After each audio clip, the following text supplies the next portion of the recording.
بسم اللہ الرحمن الرحیم او زد علیہ ورتل القرآن ترتیلا۔ اعوذ باللہ من الشیطان الرجیم، بسم اللہ الرحمن الرحیم۔ رب اشرح لی صدری ویسر لی امری واحلل عقدۃ من لسانی یفقہوا قولی۔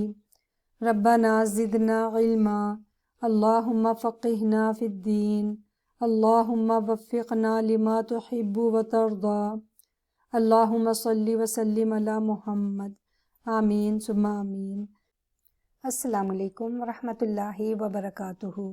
مجھے امید ہے کہ آپ سب خیریت سے ہوں گے اور ایمان کی بہترین حالت میں ہوں گے۔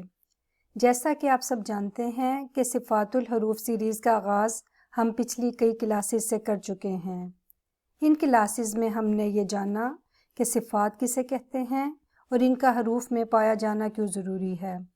جس طرح تجوید میں مخارج کا سیکھنا ضروری ہے، اسی طرح صفات کا سیکھنا بھی ضروری ہے، کیونکہ تجوید میں اگر ہم مخارج کا خیال نہیں رکھیں گے تو وہ لحن جلی میں آتا ہے، یعنی بڑی غلطی، اور اگر ہم حروف کی صفات کا خیال نہیں رکھیں گے تو وہ لحن خفی یعنی چھوٹی غلطی میں آتا ہے۔ اس لیے قرآن پاک کو تجوید کے ساتھ پڑھنا اور اس میں مخارج کا اور صفات دونوں کا خیال رکھنا بہت ضروری ہے۔ صفات کی بنیادی طور پر دو اقسام ہیں، صفات لازمہ اور صفات عارضہ۔ صفات لازمہ وہ صفات ہیں جو حروف میں ہر وقت لازمی طور پر پائی جاتی ہیں، وہ ان حروف کا اصل حصہ ہیں اور ان صفات کے بغیر حروف اپنی اصل شناخت کھو دیتے ہیں۔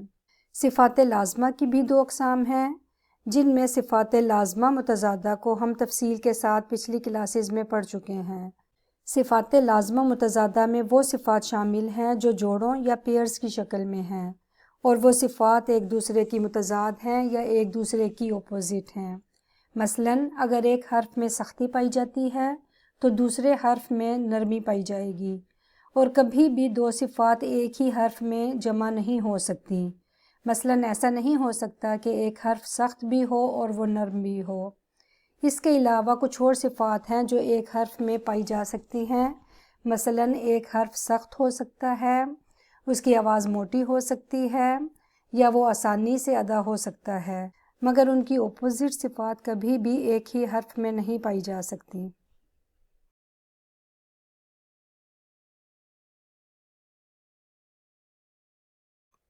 آج سے ہم صفات لازمہ کی دوسری قسم کا آغاز کریں گے، جنہیں صفات لازمہ غیر متضادہ کہا جاتا ہے، اور انہیں غیر متضادہ اس لیے کہا جاتا ہے کیونکہ ان کا کوئی اپوزٹ نہیں ہے، یعنی یہ صفات الگ الگ ہیں اور اپنے مفہوم کے اعتبار سے ان کا کوئی اور تقابل نہیں یا ان کا کوئی اور جوڑا نہیں۔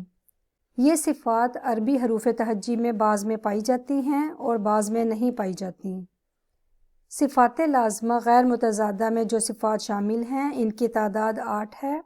ان میں قلقلہ، صفیر، لین، انحراف، تکریر، تفشی، استطالہ اور غنہ شامل ہیں۔ ان صفات کو ہم ایک ایک کر کے تفصیل کے ساتھ پڑھیں گے انشاءاللہ۔ سب سے پہلے ہم صفت قلقلہ کو دیکھتے ہیں۔ اس کو القلقلہ بھی کہا جاتا ہے۔ قلقلہ کے لغوی معنی خلل پیدا کرنا، جنبش، ہلانا یا حرکت دینا ہے، اور اس کے اصطلاحی معنی سکون کی حالت میں حرف کا خلل پیدا کرنا، یہاں تک کہ اس پر زوردار آواز سنائی دے۔ یہ دو اجزاء یعنی مخرج کے دو حصوں کے آپس میں سختی اور قوت کے ساتھ ملنے کے بعد جدا ہونے سے ادا ہوتا ہے، محض دو اجزاء کے ٹکراؤ سے نہیں۔ حروف قلقلہ کو ادا کرتے وقت دو اجزاء کے سختی اور قوت سے ملنے کے بعد پھر جدا ہونے پر جو آواز پیدا ہوتی ہے، اس آواز اور جنبش کو قلقلہ کہا جاتا ہے۔ قلقلہ ہمیشہ سکون کی حالت میں ہوتا ہے۔ جن حروف میں یہ صفت پائی جاتی ہے انہیں حروف قلقلہ کہا جاتا ہے۔ یہ حروف 5 ہیں، جن میں قاف، طا، با، جیم اور دال شامل ہیں، اور ان کا مجموعہ قطب جدن ہے، اور یہ صرف ان 5 حروف میں پائی جاتی ہے اور اس کا کوئی اپوزٹ نہیں۔ قلقلہ کے بارے میں نے ایک ویڈیو بنائی ہے جس کو آپ Day 20 میں جا کر دیکھ سکتے ہیں۔ اس میں آپ کو کلکلہ کے بارے میں تمام تفصیل مل جائے گی، یعنی کلکلہ کیا ہے، اس کی کتنی اقسام ہیں اور اس کو ادا کرنے کا کیا طریقہ ہے۔ صفات لازمہ غیر متضادہ میں شامل دوسری صفت صفیر ہے۔ صفیر کے لغوی معنی تیز اور باریک آواز یا سیٹی جیسی آواز، اور اس کے اصطلاحی معنی کچھ حروف کی ادائیگی میں ایسی تیز اور باریک آواز نکلے جو سیٹی کی طرح ہو، تنگ راستے سے گزرتے ہوئے حرف میں پیدا ہونے والی تیز آواز۔ یہ حروف 3 ہیں جن میں یہ صفت پائی جاتی ہے، ان میں زا، سین اور صاد شامل ہیں۔ ان تینوں حروف میں حرف زا ایسا حرف ہے جس میں سب سے زیادہ بزنگ ساؤنڈ پائی جاتی ہے، اس کے بعد سین جس میں سیٹی کی آواز ہے، اور صاد میں بھی سیٹی کی آواز ہے، مگر اس کو ہم موٹا کر کے ادا کرتے ہیں کیونکہ اس حرف میں صفت تفخیم بھی پائی جاتی ہے۔ ان تینوں حروف کو حروف صفیریہ کہا جاتا ہے۔ صفات لازمہ غیر متضادہ کی تیسری قسم لین ہے۔ اس کے لغوی معنی نرم ہونا یا آسان، اور اس کے اصطلاحی معنی زبان سے کوئی کوشش کیے بغیر حرف کا اپنے مخرج سے آسانی سے نکلنا یا ادا ہونا، یا آواز میں نرمی سے موڑ پیدا کرنا۔ حروف لین 2 ہیں، واو لین اور یا لین۔ واو ساکن سے پہلے حرف پر اگر فتح ہو تو وہ واو لین کہلاتا ہے، مثلاً حمزہ زبر واو او، خا زبر واو خو، اور اسی طرح یا ساکن سے پہلے حرف پر فتح ہو یا زبر ہو تو وہ یا لین کہلاتا ہے۔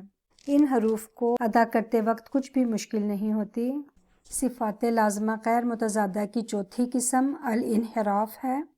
الانحراف کے لغوی معنی بہاؤ، رجحان، میلان، پھرنا یا منتقل ہونا، اور اس کے اصطلاحی معنی کچھ حروف کی آوازوں کے انحراف یا پھرنے کے باعث آواز مکمل طور پر جاری نہیں رہتی، اور اس کا سبب زبان کا اپنے مخرج یا راستے کو بند کر دینا ہے۔ اصطلاح میں اس سے مراد یہ ہے کہ کچھ حروف کی ادائیگی کے وقت آواز کا زبان کے کناروں سے پھر جانا، گویا لام کی آواز کا انحراف زبان کی نوک سے اس کے دونوں کناروں کی طرف ہوتا ہے۔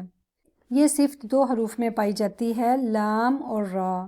لام کو ادا کرتے وقت زبان کا سامنے والا حصہ جب اوپر والے دانتوں کے مسوڑھوں سے لگتا ہے تو دونوں سائڈ سے یا ایک سائڈ سے لام ادا ہوتا ہے، یعنی زبان اپنے مخرج سے انحراف کرتی ہے یا دوسرے مخرج کی طرف پھر جاتی ہے۔ لام کی ادائیگی میں آواز زبان کی نوک سے کناروں کی طرف مائل ہوتی ہے یا منتقل ہوتی ہے، اس لیے اس کو انحراف کہتے ہیں۔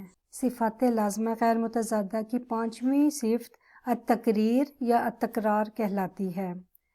التکریر کے لغوی معنی کسی چیز کا ایک یا ایک سے زیادہ بار دہرانا، اور اس کے اصطلاحی معنی اصطلاح میں را کے تنگ مخرج کی وجہ سے اس کو ادا کرتے وقت آواز کی لغزش کا ہونا۔ یہ صفت صرف حرف را میں پائی جاتی ہے، را کو ادا کرتے وقت لغزش کی وجہ سے یہ حرف 2 بار ادا ہوتا ہے۔ تکریر را کی ان بلٹ کوالٹی ہے جو اس سے کبھی بھی جدا نہیں ہو سکتی۔ را کو ادا کرتے وقت کوشش کرنی چاہیے کہ ایک سے زیادہ بار اس کی تکرار نہیں ہونی چاہیے۔ صفات لازمہ غیر متضادہ کی 6ٹھی قسم التفشی کہلاتی ہے، اور یہ صفت صرف حرف شین میں پائی جاتی ہے۔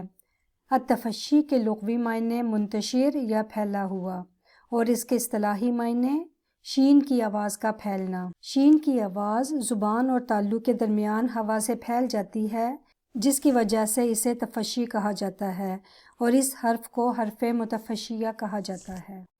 اب ہم اس کی 7ویں قسم کو دیکھتے ہیں جسے الاستطالہ کہا جاتا ہے۔ اس کے لغوی معنی لمبا کرنا یا طویل کرنا، اور اس کے اصطلاحی معنی حرف ضاد کی ادائیگی میں حافہ لسان کا بتدریج اپنے مخرج یا داڑوں کو لگتے چلے جانا، جس کی وجہ سے آواز کا دراز یا لمبا ہونا، یا آواز کا شروع مخرج سے آخری مخرج تک بتدریج دراز ہونا، اور ایسا زبان پر آواز کے دباؤ کی وجہ سے ہوتا ہے، اور یہ صفت اطباق کی وجہ سے ہوتا ہے۔ یہ صفت صرف ایک حرف میں پائی جاتی ہے اور وہ ہے ضاد، اور اس حرف ضاد کو حرف مستطیلہ کہا جاتا ہے۔ اس حرف کی ادائیگی میں زبان کی کروٹ کا 2/3 حصہ شامل ہے۔ اس کا مخرج طویل ہے اور اس کی ادائیگی بہت مشکل ہے، یہ تمام حروف تہجی میں سب سے مشکل حرف گردانا جاتا ہے۔ چونکہ یہ صفت حرف ضاد کا لازمی حصہ ہے، اس لیے چاہے ضاد کے اوپر زبر ہو یا زیر ہو، ہر صورت میں یہ صفت اس میں پائی جاتی ہے۔ اس گروپ میں شامل آخری صفت الغنہ کہلاتی ہے۔ غنہ کے لغوی معنی آواز کا ناک میں جانا، اور اس کے اصطلاحی معنی ناک سے نکلنے والی آواز کو غنہ کہتے ہیں جس میں زبان کا کوئی دخل نہیں۔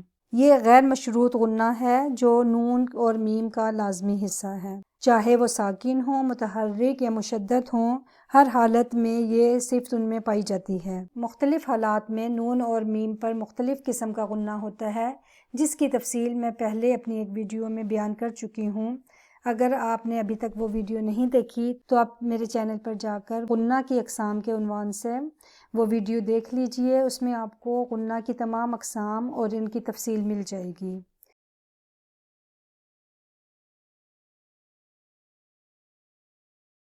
تو ناظرین، یہ تھا ہمارا آج کا ٹاپک، صفات لازمہ غیر متضادہ۔ امید ہے آپ کو ان کی اچھے سے سمجھ آ گئی ہوگی۔ اگلی کلاس تک کے لیے آپ سے اجازت چاہتی ہوں۔ اپنا بہت خیال رکھیے۔ السلام علیکم ورحمۃ اللہ وبرکاتہ۔